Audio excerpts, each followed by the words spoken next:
In the last year, the Kenya Pipeline Company has dominated news headlines, but for all the wrong reasons. The latest scandal facing the company involving an insurance company associated with Deputy President William Ruto, AMACO. Well, added to that, several of its senior officials left office faced with criminal charges last year after it emerged that the 1.9 billion shilling Kisumu Oil Jetty cost the taxpayer 2 times what it should have, and details of a fuel theft racket emerged. Under this barrage of negative headlines, the company has today announced a raft of measures it says will help get the company back on track and foster greater transparency in the management of its affairs. Burrows tells us more. As any good public relations practitioner will tell you, endeavor to get ahead of the story. In Kenya Pipeline Company's case, their intervention comes after the story, several stories to be exact, and several billion shillings too late. Nonetheless, as the adage goes, better late than never.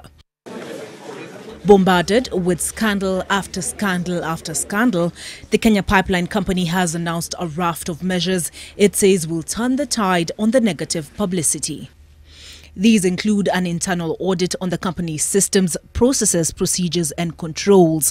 The company has also announced the creation of a task force to address what it says are long-standing issues affecting staff.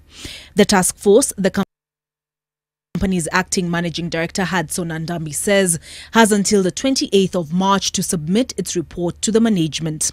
But no mention has been made of who comprises the task force and why they are best suited to promote a culture of honesty, transparency and accountability as the management envisions.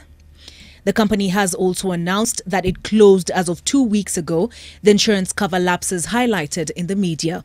It has also announced that the oil marketing companies are conducting a forensic audit on fuel losses at the invitation of the KPC board. The forensic audit necessitated by revelations that theft of fuel running into billions of shillings was being reported as spillage.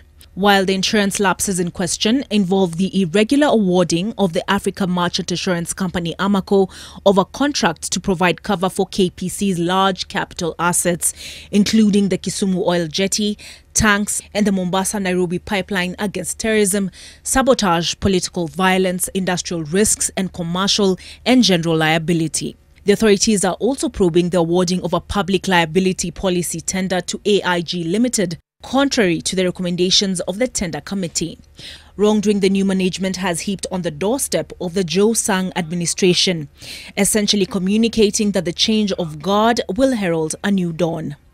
It's anybody's guess whether said interventions will plug the leak of taxpayer monies and see realized a cleaner KPC. Burrows, NTV.